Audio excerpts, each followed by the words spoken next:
En tant que médecin spécialisé dans le comportement humain, j'ai été profondément troublée lorsque j'ai découvert que 5 comportements apparemment inoffensifs détruisent silencieusement la joie de milliers de personnes de plus de 60 ans.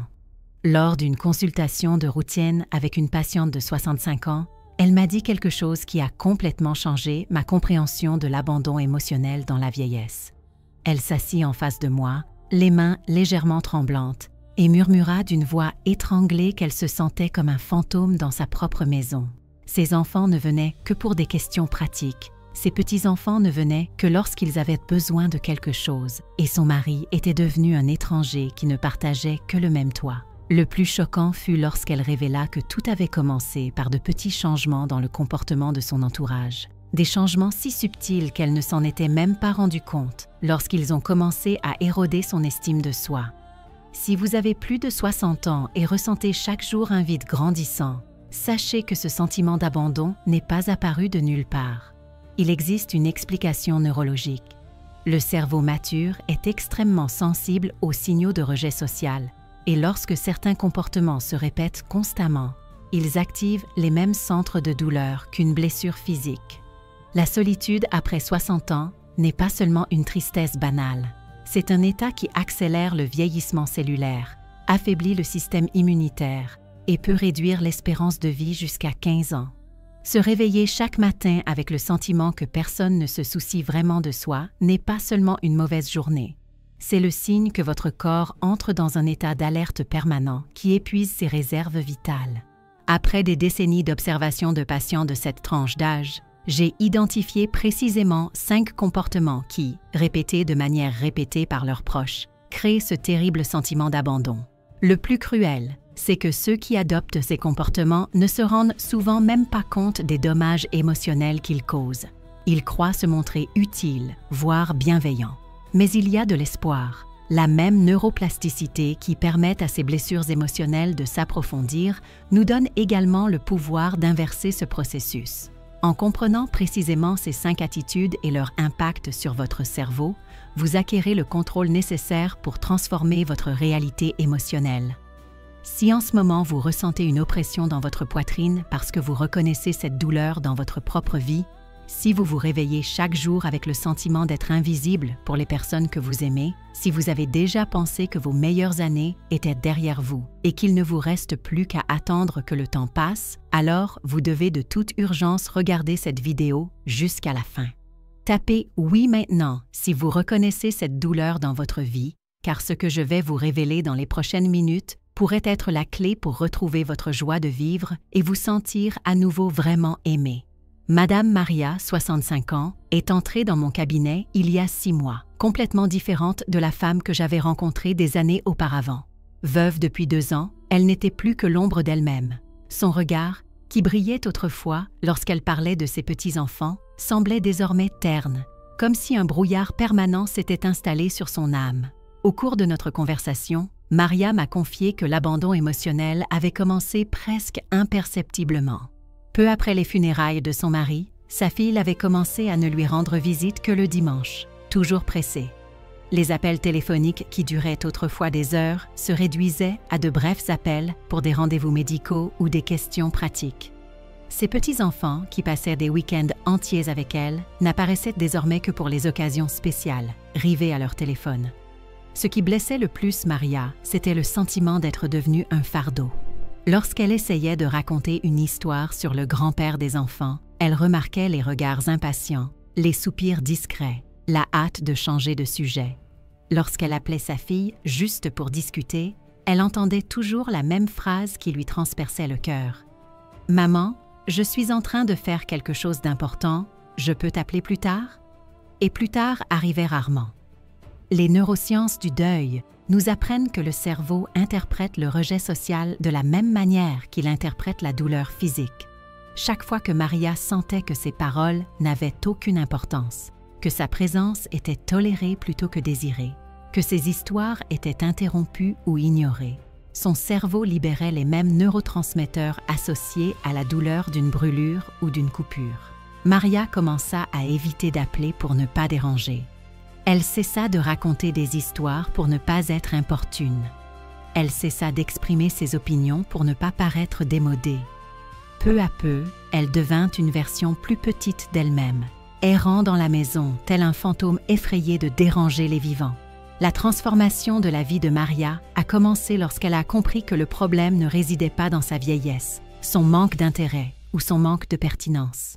Le problème résidait dans 5 attitudes spécifiques que son entourage avait adoptées sans se rendre compte de l'impact dévastateur qu'elles avaient sur son estime de soi et sa volonté de vivre.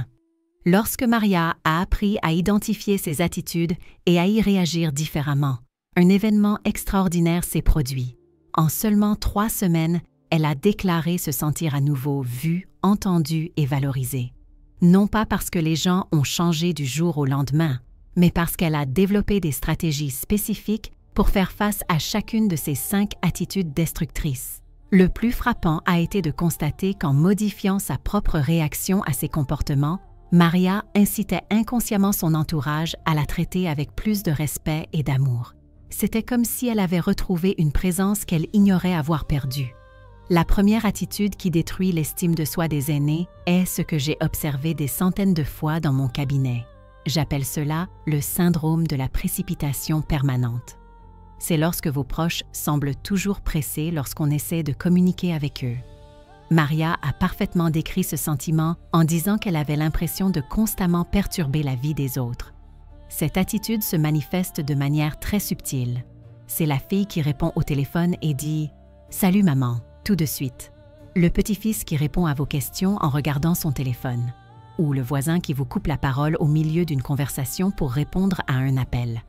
Chacun de ces petits gestes envoie un message dévastateur à votre cerveau. Votre temps et vos paroles ne valent rien.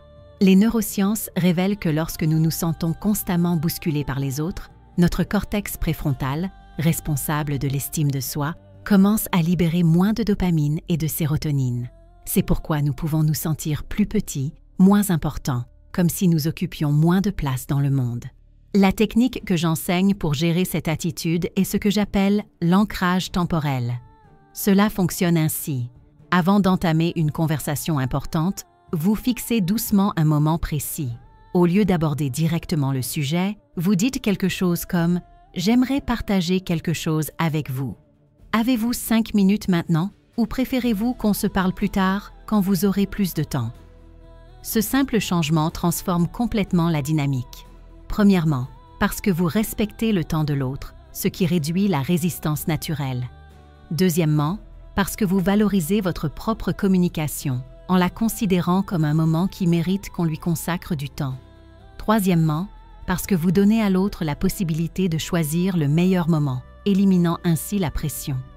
Maria a appliqué cette technique avec sa fille et a été impressionnée par les résultats. Au lieu d'appeler à l'improviste et de se sentir rejetée par la voix précipitée de sa fille, elle a commencé par envoyer un SMS. « Ma fille, j'ai quelque chose de gentil à te dire au sujet de ton père.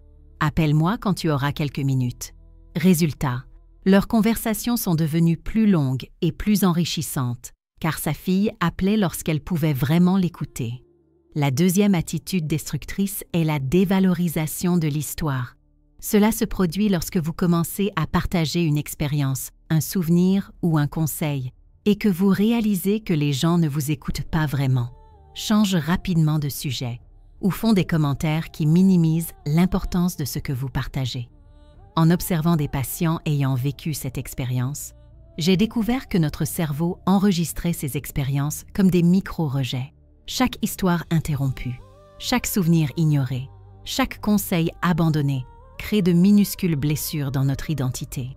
Avec le temps, ces micro-blessures s'accumulent et nous cessons de partager nos expériences, appauvrissant ainsi nos relations et notre propre estime de soi. La technique pour gérer la dévalorisation d'une histoire est ce que j'appelle la contextualisation émotionnelle. Au lieu de simplement commencer à raconter une histoire, vous la reliez d'abord au présent de l'auditeur. Par exemple, au lieu de dire « Je me souviens de ton père et moi », vous commencez par « Tu connais cette façon particulière d'être affectueux avec les enfants? Cela me rappelle exactement la façon dont ton père était avec moi. » Cette approche fonctionne car vous créez un pont entre votre mémoire et la réalité actuelle de la personne. Le cerveau humain est naturellement plus réceptif aux informations qu'il considère pertinentes pour le moment présent.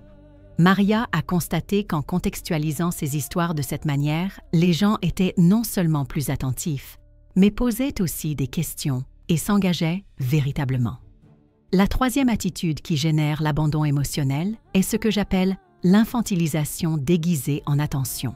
Cela se produit lorsque vos proches commencent à prendre des décisions à votre place, à parler de vous comme si vous n'étiez pas présent ou à traiter vos préoccupations et vos opinions comme si elles n'avaient aucune importance en raison de votre âge. Au fil des années passées à traiter des patients dans cette situation, j'ai compris que l'infantilisation est l'une des formes d'abandon émotionnel les plus subtiles et les plus dévastatrices. Elle ne s'accompagne ni de cris, ni de disputes, mais plutôt d'un ton condescendant, de décisions prises pour votre bien sans votre avis, et de conversations sur votre santé, vos finances ou votre vie comme si vous étiez un enfant incapable de comprendre la situation.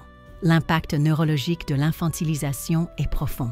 Lorsque nous sommes constamment traités comme incapables, notre cortex préfrontal, responsable de la prise de décision et de l'auto-efficacité, commence littéralement à s'atrophier par manque d'utilisation.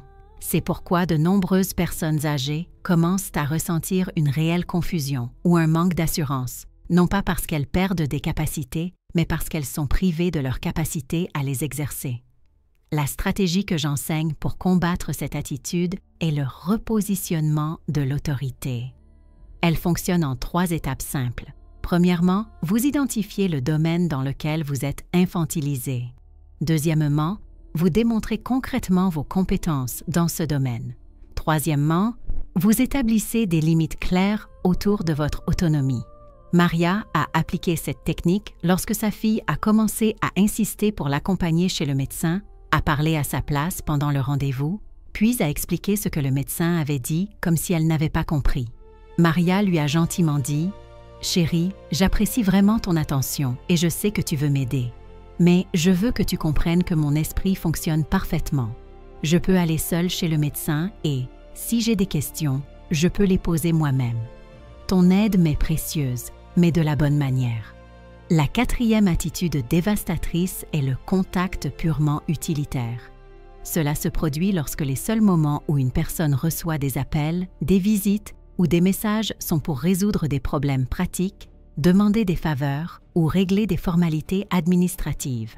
Le contact émotionnel, les conversations sur les sentiments, les rêves et les expériences disparaissent tout simplement de la relation. Les neurosciences des relations humaines montrent que notre cerveau distingue clairement les relations utilitaires des relations émotionnelles. Lorsque nous entretenons des relations exclusivement utilitaires avec quelqu'un, notre production d'ocytocine, l'hormone du lien, diminue considérablement. C'est pourquoi on peut se sentir seul, même entouré de personnes qui se soucient de nous. La technique pour transformer des contacts utilitaires en connexions émotionnelles est ce que j'appelle le changement de focus. Au lieu d'attendre que les gens vous demandent comment vous vous sentez, vous prenez l'initiative de leur demander sincèrement ce qu'ils ressentent. Lorsque votre fille vous appelle pour parler du médecin, vous commencez par demander « Avant d'en parler, comment vous sentez-vous par rapport à cette situation professionnelle dont vous m'avez parlé ?» Cette approche est efficace car elle crée un espace émotionnel dans la conversation avant les questions pratiques. Maria a constaté que lorsqu'elle commençait les appels en s'intéressant sincèrement à la vie émotionnelle de sa fille, les conversations devenaient naturellement plus intimes et sa fille commençait également à s'enquérir de ses sentiments et de ses expériences. Le 5e comportement, et le plus douloureux, est l'oubli systématique. Je ne parle pas de démence ou de troubles de la mémoire, mais plutôt de l'oubli systématique par vos proches de choses importantes pour vous, vos préférences, vos goûts, vos histoires, comme si votre individualité perdait de son importance chaque jour. C'est quand personne ne se souvient de votre plat préféré, de votre chanson préférée ou de la date marquant un moment important de votre vie. C'est quand vos opinions et préférences sont constamment négligées dans les décisions familiales, comme si vous n'étiez qu'un objet dont on prend soin, et non une personne avec des désirs et des rêves uniques. Des études sur la mémoire sociale révèlent que nous avons tendance à mémoriser plus facilement les informations concernant les personnes que nous considérons comme émotionnellement importantes dans notre vie. Lorsqu'une personne oublie régulièrement des détails vous concernant, cela indique que votre importance émotionnelle dans sa vie diminue et votre cerveau enregistre cette information comme une forme subtile d'abandon. La stratégie que j'ai développée pour gérer cette situation est de renforcer l'individualité. Elle consiste à rappeler gentiment aux autres qui vous êtes par des actions spécifiques. Par exemple, s'ils oublient constamment que vous n'aimez pas le café, vous pourriez dire « Tu sais, j'ai toujours préféré le thé depuis que je suis petite. Ma mère disait que le thé se marie bien avec les gens qui aiment les conversations calmes. » Maria a appliqué cette technique lorsqu'elle a réalisé que sa famille avait complètement oublié son amour pour les fleurs jaunes. Loin d'être blessée, elle a commencé à cultiver un petit jardin de fleurs jaunes et en parlait toujours à ses visiteurs, racontant comment son mari lui en apportait toujours. Petit à petit, les gens ont commencé à se souvenir de cette préférence et ont même recommencé à lui offrir des fleurs jaunes lors d'occasions spéciales. La leçon la plus importante que j'ai apprise en observant des centaines de cas comme celui de Maria, c'est que ces 5 attitudes sont rarement intentionnelles. Les gens ne se réveillent pas en pensant à comment vous faire sentir abandonné. Ils se sont simplement perdus dans le tourbillon de la vie moderne et ont oublié comment établir un lien émotionnel significatif avec vous. Mais lorsque vous mettez en œuvre ces stratégies, quelque chose de magique se produit. Non seulement vous cessez de vous sentir abandonné, mais vous apprenez aussi à votre entourage à vous traiter avec plus de respect et d'amour. Inscrivez-vous maintenant et activez la cloche, car ce qui vient ensuite pourrait sauver votre vie émotionnelle pour les années à venir.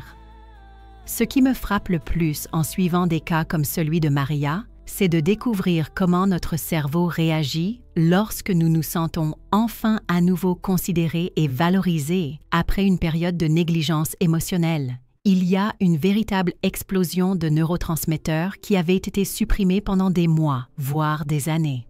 Les neurosciences du vieillissement révèlent quelque chose de fascinant sur notre besoin de connexion émotionnelle après 60 ans. Contrairement à la croyance populaire, le cerveau mature ne perd pas la capacité de former des liens profonds. En fait, il devient plus sélectif et valorise les connexions de qualité encore plus intensément que dans la jeunesse. Lors d'une séance décisive avec Maria, 3 mois après avoir mis en œuvre ces stratégies, elle m'a confié quelque chose que je n'ai jamais oublié. « Docteur, j'avais oublié à quel point c'était bon d'être moi-même. » Elle avait non seulement retrouvé le respect de son entourage, mais surtout, elle s'était reconnectée à sa propre essence. Ce qui se produit neurologiquement lorsque l'on cesse d'accepter passivement ces 5 attitudes destructrices est une réactivation de ce que les neuroscientifiques appellent le réseau neuronal de l'estime de soi. Ce réseau, jusqu'alors affaibli par des signaux constants de dévalorisation, retrouve son plein fonctionnement lorsqu'on établit des limites saines et qu'on se positionne comme une personne digne de respect. Maria m'a confié que le premier changement majeur qu'elle avait remarqué concernait sa posture. Elle avait commencé à marcher plus droite, à parler d'une voix plus ferme et à regarder les gens dans les yeux. Ce n'étaient pas des exercices que je lui avais enseignés, c'étaient les conséquences naturelles d'une estime de soi retrouvée. La transformation la plus profonde s'est produite lorsque sa fille, lors d'une visite, lui a dit spontanément « Maman, tu es différente, plus toi-même, tu sais ?» À ce moment-là, Maria a compris qu'en apprenant aux gens à la traiter avec respect, elle n'était pas devenue plus difficile ou exigeante, mais plus authentique. Il est important de comprendre que la mise en œuvre de ces stratégies ne signifie pas céder à la confrontation ni créer des conflits inutiles. Au contraire, en s'exprimant avec amour et fermeté, on crée des relations plus saines pour toutes les personnes concernées. Partagez ceci maintenant avec quelqu'un qui a besoin de l'entendre aujourd'hui, car la solitude après 60 ans est une épidémie silencieuse qui détruit des familles entières sans que personne ne s'en aperçoive. Pour pérenniser ces transformations, j'ai développé ce que j'appelle un protocole quotidien de dignité émotionnelle. Il s'agit d'une routine simple qui renforce l'estime de soi et maintient une présence respectée dans les relations familiales et sociales. Le protocole commence le matin, dès le réveil. Avant de consulter vos messages ou de répondre à vos appels, prenez 5 minutes pour lister mentalement 3 choses que vous avez faites dans votre vie et qui ont eu un impact positif sur les autres. Il peut s'agir d'élever des enfants merveilleux, de prendre soin de parents malades, de travailler honnêtement pendant des décennies ou d'être un bon voisin. Cette pratique quotidienne ravive votre estime de soi. Tout au long de la journée, pratiquez ce que j'appelle les pauses de dignité. Chaque fois que quelqu'un affiche l'une des 5 attitudes destructrices que nous avons identifiées, marquez une pause mentale de 3 secondes avant de réagir. Durant ces 3 secondes, rappelez-vous, je suis une personne précieuse, j'ai vécu des expériences importantes et je mérite d'être traité avec respect. Ce n'est qu'à ce moment-là que vous choisirez votre réponse, toujours avec douceur mais fermeté. L'après-midi, pratiquez l'exercice du miroir émotionnel. Lorsque vous parlez à quelqu'un, soyez attentif non seulement à ce qu'il dit, mais aussi à la façon dont il vous traite. Demandez-vous, si je voyais quelqu'un d'autre être traité de cette façon, est-ce que je trouverais cela respectueux? Si la réponse est non, recentrez doucement la conversation en utilisant les techniques que j'ai enseignées. Le soir, avant de vous coucher, faites ce que j'appelle un inventaire quotidien des réussites. Notez mentalement ou dans un carnet un moment de la journée où vous vous êtes défendu avec dignité, une conversation où vous vous êtes senti véritablement écouté, ou un moment où votre expérience a été valorisée. Même si c'est un petit moment, célébrez-le. Pour les moments de crise émotionnelle, lorsque le sentiment d'abandon s'intensifie, ayez toujours sous la main ce que j'appelle une kit d'urgence émotionnelle. Il s'agit d'une liste de 3 personnes à contacter en cas de besoin d'une conversation sincère, de 3 activités qui vous connectent à votre identité, comme cuisiner un plat spécial ou écouter une chanson qui vous parle, et de 3 souvenirs précis de moments où vous vous êtes senti aimé et valorisé. L'implication de votre famille dans le processus de reconquête de votre dignité émotionnelle doit être progressive et naturelle. Au lieu de confronter les autres sur la façon dont ils vous ont traité auparavant, vous pouvez simplement donner l'exemple du type d'interaction que vous souhaitez par votre propre attitude. Les gens réagissent naturellement aux changements positifs de notre posture et de notre présence. Maria a découvert qu'en cessant d'accepter les miettes émotionnelles et en valorisant sa propre contribution dans les conversations, son entourage la traitait automatiquement avec plus de considération. C'est comme si elle avait envoyé un signal inconscient, lui indiquant qu'elle méritait d'être respectée.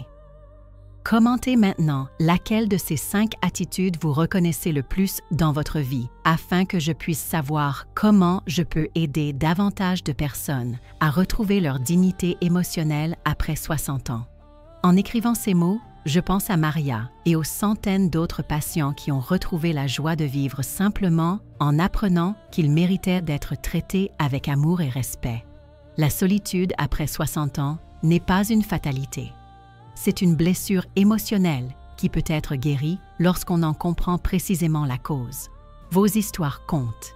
Votre expérience a de la valeur. Vos sentiments sont légitimes.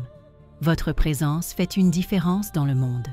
Si pendant des années, ces 5 attitudes destructrices vous ont convaincu du contraire, il est temps de retrouver votre vérité émotionnelle. L'abandon émotionnel chez les personnes âgées ne se produit pas du jour au lendemain. Il s'installe progressivement, par de petits manques de respect qui s'accumulent jusqu'à ce qu'un épais brouillard de tristesse s'installe autour de votre vie. Mais tout comme ce brouillard se forme lentement, il peut aussi se dissiper en illuminant votre réalité avec la lumière de l'estime de soi. N'oubliez pas qu'à chaque fois que vous mettez en œuvre l'une de ces stratégies, non seulement vous améliorez votre propre vie, mais vous apprenez aussi à votre entourage à traiter les personnes âgées avec le respect qu'elles méritent. Vous brisez ainsi un cycle de dévalorisation qui a peut-être été transmis de génération en génération dans votre famille. Vos plus belles années ne sont pas derrière vous. Tant que vous avez de la conscience, des souvenirs à partager, de l'amour à donner et des rêves à réaliser, vous avez le potentiel de créer des liens profonds et significatifs. L'âge a apporté la sagesse, l'expérience et une compréhension de la vie que seul le temps peut offrir. Ce sont des richesses émotionnelles dont le monde a désespérément besoin. Aujourd'hui, 6 mois plus tard, Maria me rend visite non plus comme une patiente, mais comme une femme qui a retrouvé sa force intérieure. Elle cuisine à nouveau pour sa famille, a rejoint le club de lecture qu'elle avait abandonné et, surtout, elle sent à nouveau que sa vie a un sens et que sa présence est désirée et non seulement tolérée. Si vous êtes arrivé jusqu'ici, c'est parce qu'au fond de vous, vous croyez encore mériter d'être heureux, respecté et aimé.